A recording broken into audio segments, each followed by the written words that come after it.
Assalamualaikum warahmatullahi wabarakatuh. Nama saya Lutfial Korea dengan NIM 3142328 di kelas manajemen 23B di Universitas Nahdlatul Ulama Sidoarjo. Di sini saya akan mempresentasikan hasil kerja saya tentang apa itu teori inflasi dan beberapa pembahasan yang akan kita bahas dalam PowerPoint ini. Pembahasan di sini kita ada 7 pembahasan yang akan kita bahas. Yang pertama ada konsep dasar inflasi, yang kedua ada penyebab timbulnya inflasi, yang ketiga ada inflasi menurut teori kuantitas, yang keempat ada inflasi akibat perang, kelima ada inflasi menurut teori Keynes, keenam ada cara perhitungan inflasi, dan terakhir ada pengaruh inflasi. Konsep dasar inflasi sendiri. Inflasi di sini merupakan permasalahan ekonomi yang dapat terjadi baik di negara maju ataupun di negara berkembang seperti Indonesia. Dinamika dan perkembangan ekonomi yang berdampak pada peningkatan permintaan akan barang dan jasa pada kapasitas perekonomian yang terbatas merupakan salah satu penyebab terjadinya inflasi.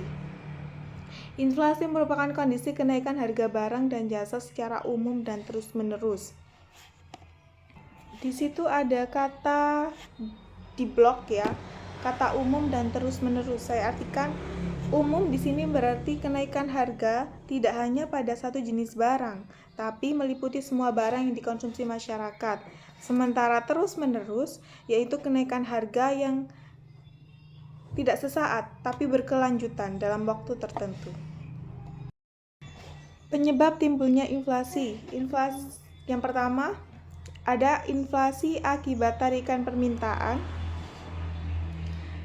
dan yang kedua inflasi akibat dorongan biaya produksi. Ini dilihat dari dua sisi ya.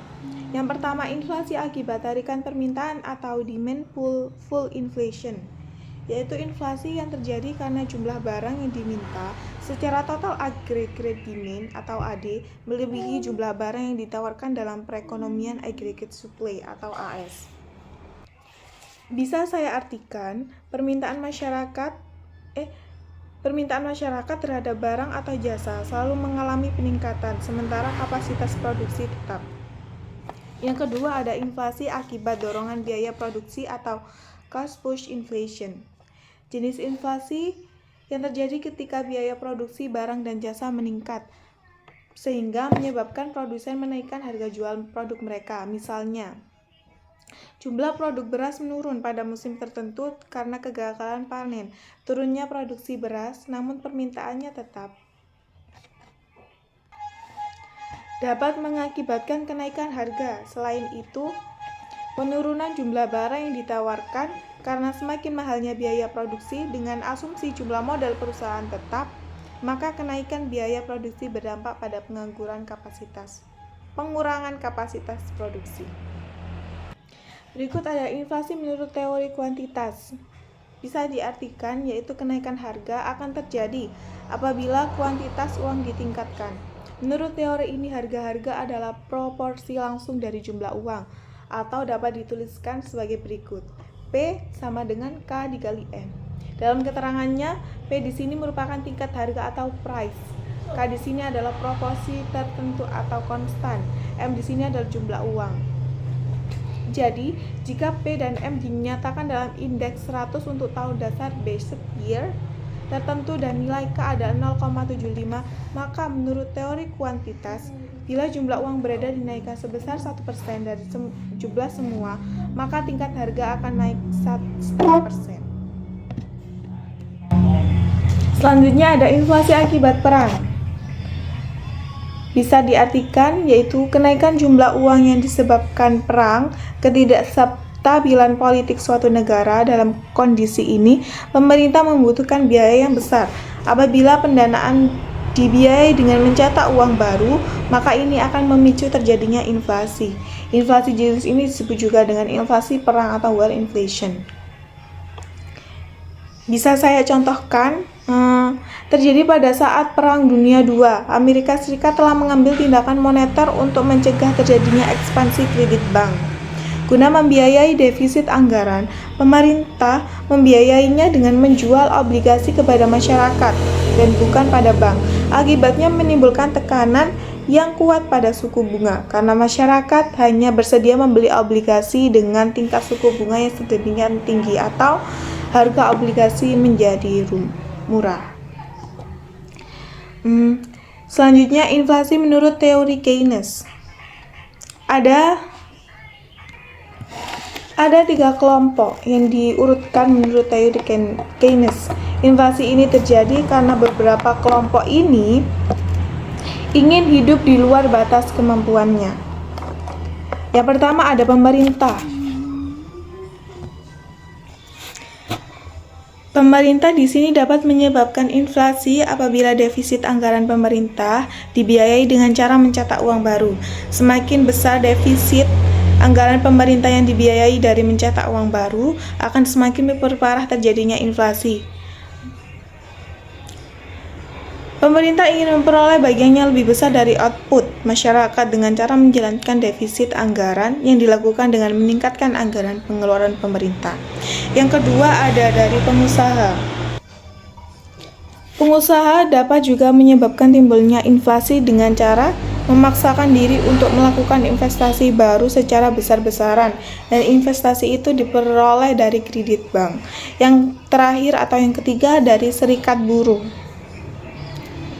Kelompok masyarakat buruh ikut berkontribusi pada inflasi melalui mekanisme peningkatan upah dan pengeluaran konsumsi. Kenaikan upah bisa meningkatkan biaya produksi, diteruskan ke harga barang dan jasa, sementara peningkatan konsumsi dapat mendorong permintaan agregat melebihi penawaran agregat. Oleh karena itu, pengelolaan upah dan kebijakan pengendalian inflasi menjadi penting untuk menjaga keseimbangan ekonomi. Selanjutnya ada cara perhitungan inflasi. Kita mulai dari perhitungan IHK atau indeks harga konsumen. Di sini ada sebuah rumus. IHK sama dengan total harga keranjang pasar pada tahun tertentu dibagi total harga keranjang pasar pada tahun dasar dikali 100. Tahun dasar di sini adalah periode acuan yang dijadikan pembanding, biasanya diatur oleh otoritas statistik. Lanjutnya, setelah dihitung IHK-nya, lalu kita lanjut ke perhitungan laju inflasi. Laju inflasi di sini dihitung berdasarkan perubahan IHK dari periode satu ke periode lainnya. Formula dasar atau rumusnya yaitu laju inflasi sama dengan IHK periode sekarang dikurangi IHK periode sebelumnya dibagi IHK periode sebelumnya dikali 100. Contoh perhitungannya bisa Anda lihat di bawah ini. Lanjut. Yang terakhir ada pengaruh inflasi. Secara garis besar, dampak inflasi terhadap perekonomian antara lain: yang pertama, terhambatnya pertumbuhan ekonomi negara. Karena apa? Karena berkurangnya investasi dan berkurangnya minat menabung masyarakat. Yang kedua, masyarakat yang berpenghasilan rendah tidak dapat menjangkau harga barang karena harga barang sendiri mengalami kenaikan. Yang ketiga, jika terdapat kebijakan untuk mengurangi inflasi, maka akan terjadi pengangguran karena pemerintah berusaha untuk menekankan harga. Yang keempat, masyarakat akan cenderung untuk menyimpan barang daripada menyimpan uang. Yang kelima atau terakhir, nilai mata uang turun karena adanya kenaikan harga barang.